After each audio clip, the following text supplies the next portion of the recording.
کیا آپ جانتے ہیں کہ مشاطہ کون تھی؟ اور کیا آپ کو معلوم ہے کہ مشاطہ فرعون کا کیا واقعہ ہے؟ اور کیا آپ یہ بھی جانتے ہیں کہ مشاطہ کا کیا دردناک انجام ہوا؟ تو آئیے چلتے ہیں آج کی ویڈیو کی جانب۔ بالوں کو بنانے، سنوارنے اور کنگھی پھیرنے والی عورت کو مشاطہ کہا جاتا ہے۔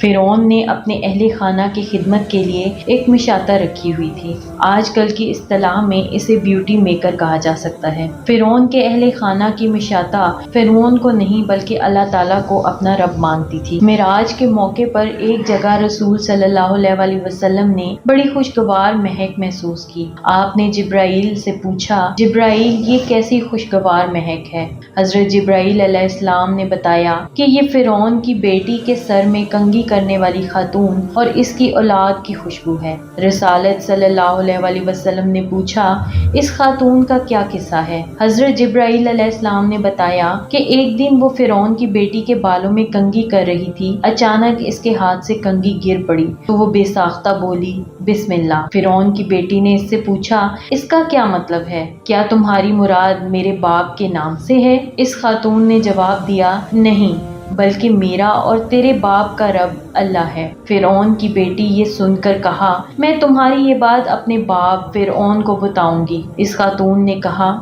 ٹھیک ہے جاؤ بتا دو۔ چنانچہ اس نے یہ بات اپنے باپ سے کہہ دی۔ فرعون طیش میں آ گیا۔ اس نے فوراً اس خاتون کو اپنے دربار میں طلب کیا اور اس سے پوچھا، اے عورت، تیرا میرے سوا بھی کوئی رب ہے؟ اس خاتون نے انتہائی جرأت اور شجاعت سے جواب دیا، ہاں میرا اور تیرا رب اللہ ہے۔ یہ جواب سن کر فرعون نے تانبے کے ایک بڑی دیگ میں تیل یا پانی کھوکھلانے کا حکم دیا۔ جب یہ دیگ خوب تپ گئی تو فرعون نے حکم دیا کہ اس خاتون کو، اس کی اولاد کو اس میں ڈال دیا جائے۔ خاتون نے فرعون سے کہا، میری تجھ سے ایک درخواست ہے۔ فرعون نے پوچھا، کیا درخواست ہے؟ خاتون نے کہا، یہ میں پسند کرتی ہوں کہ تو میری اور میرے بچوں کی ہڈیاں ایک ہی کپڑے میں جمع کر کے ہمیں یکجا دفن کر دینا۔ فرعون بولا، یہ تیرا ہم پر حق ہے۔ پھر فرعون کے حکم پر اس کی آنکھوں کے سامنے اس کے بچوں کو ایک ایک کر کے کھولتی ہوئی دیگ میں ڈال دیا گیا۔ آخر میں اس کا ایک شیر خوار بچہ باقی رہ گیا۔